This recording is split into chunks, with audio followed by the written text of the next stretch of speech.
Good morning, friends. I wanted to show you how I took these supplies. I used a different napkin, by the way, and I turned this pretty little basket into something where I could store my TV remotes because I have, I think, four of them. So I'm going to show you how I turned this basket into this. And there's a few things I want to mention along the way that are very important in getting this done.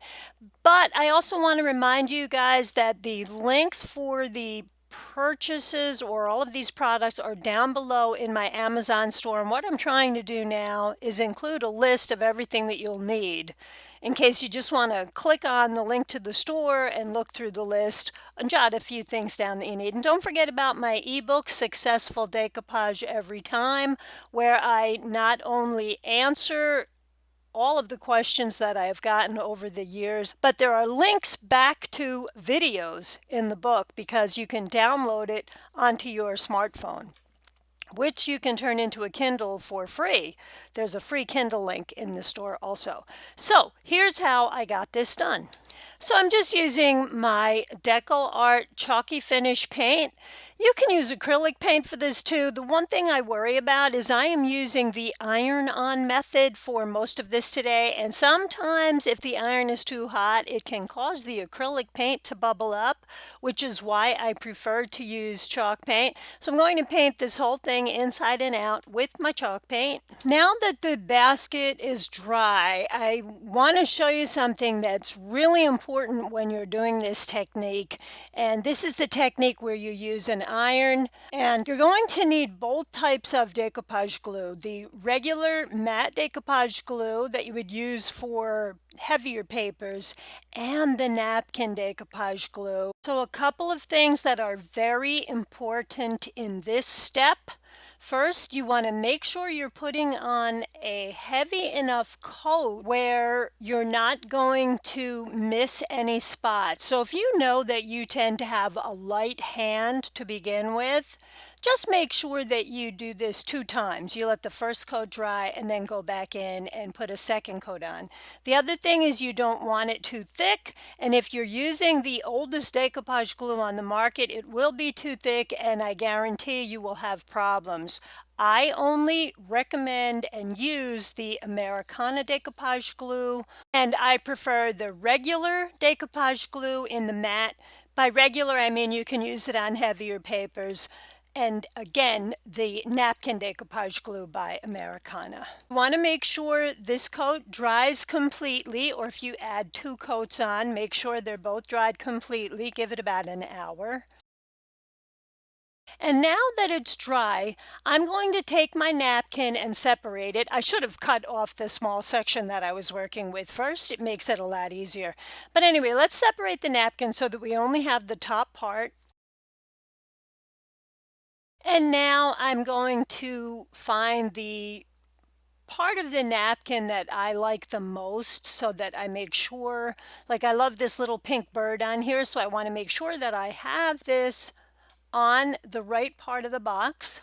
I'm going to take my parchment paper, just a small sheet of it, and place it over the napkin. And then take my craft iron. You can see how small this is.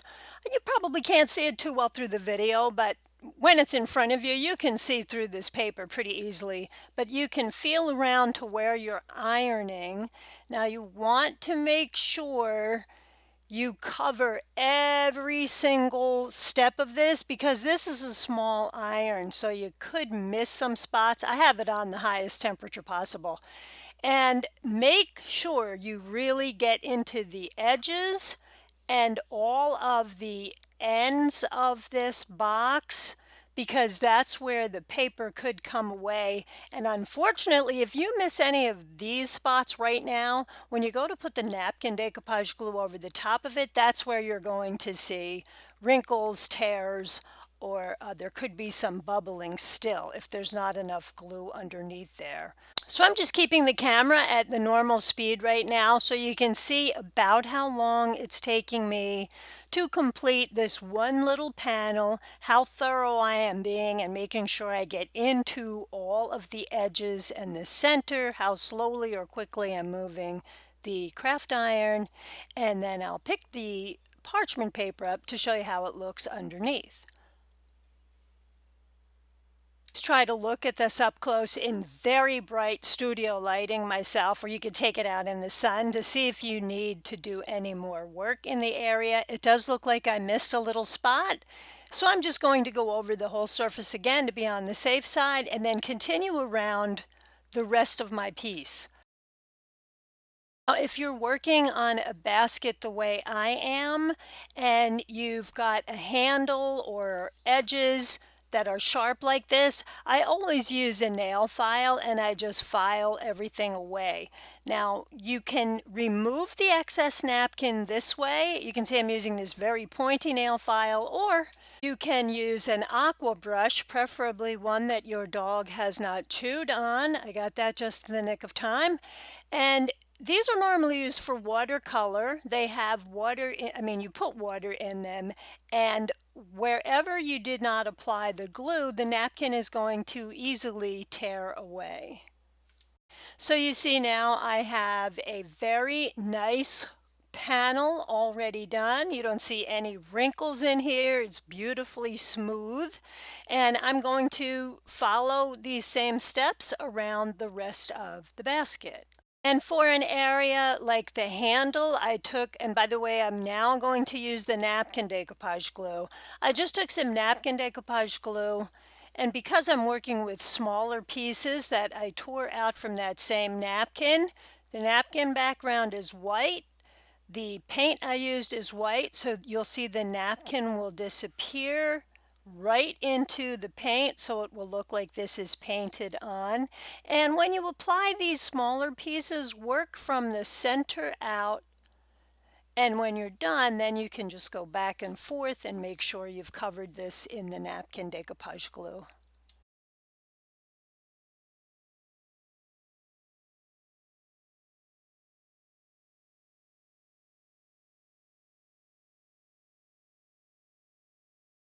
The aqua brush also comes in very handy when you're tearing out these smaller pieces from your napkin. You simply outline what you want to use. And then you also make sure you keep your thumb or a finger over the image so that you don't tear the image.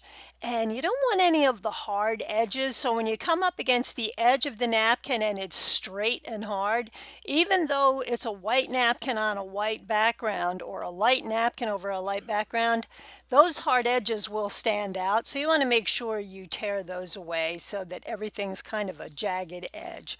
And I'll just complete this handle before I move on to the rest of the napkin, before I move on to the rest of the basket.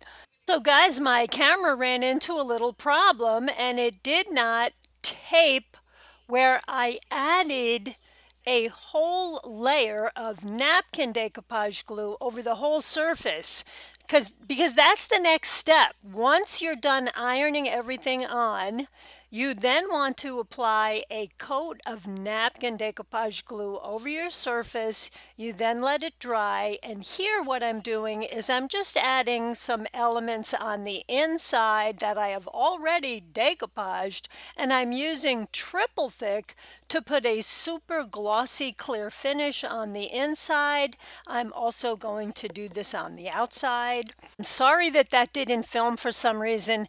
I'm taking a nail file and I have a soft pastel, and I'm just going around and doing little bits of shaving around here. And I didn't like this when I was done. So the only reason I'm showing this is because in the end you may say, wait a minute, why is there a little bit of burgundy around the edges there? I wasn't crazy about it and I ended up covering it up with some sponged on chalk paint. Here's a little something else that I did that I have done this before. You take the very large flowers that you can get, and I poured triple thick into a cup, and then I added some of these powders. And these powders are normally called mica powders, and they're used in resin.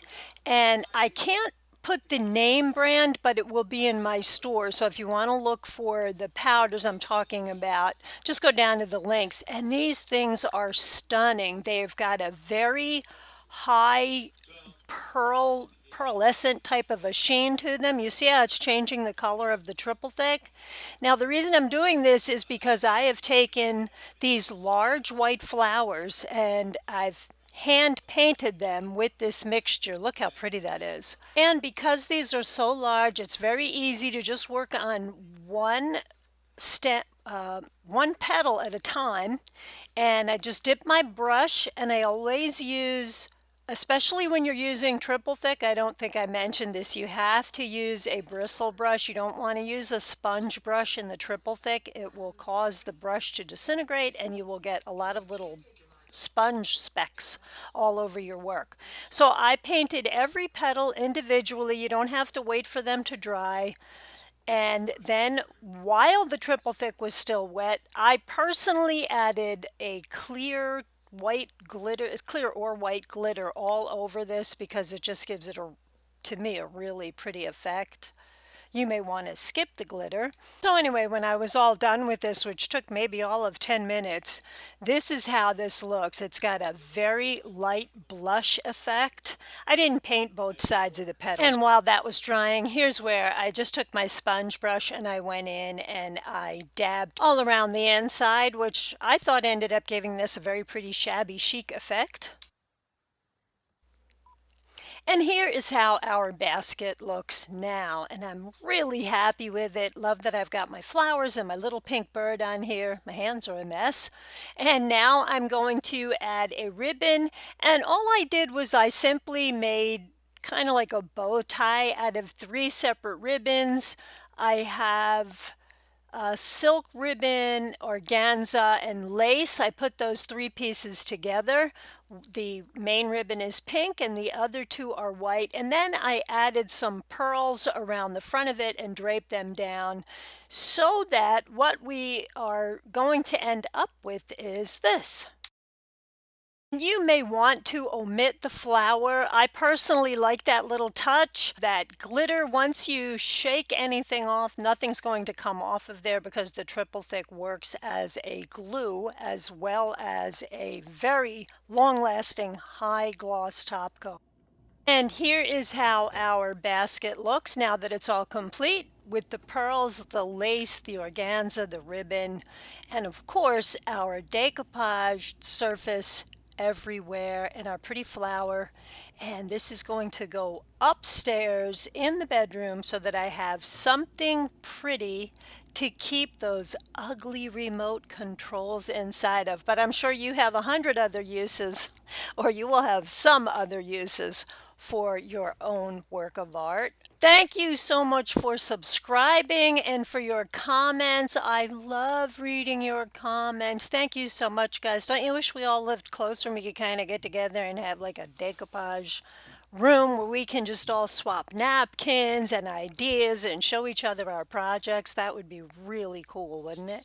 Anyway, I will see you guys next week. Thank you so much for subscribing. Sharing is everything to me. I don't know why these other decoupage videos, which are lovely, get 20 and 30,000 views and I keep sticking around 1,000. I think it's because I've been on YouTube for about 10 years and I'm old school. I do everything they suggest, but I'm still hovering around 1,000 views per video. I'm grateful for the views. I'm just, you know how that is. You see others work and you're like, why are they getting 20,000 and 100,000 views? So anyway, guys, I'll see you next week with another video. Thank you so much for tuning in. There is my project in the bedroom with my cat sleeping behind me and all of my remote controls in the box. See you next week, my friends. Hope you're having a great summer. Bye-bye.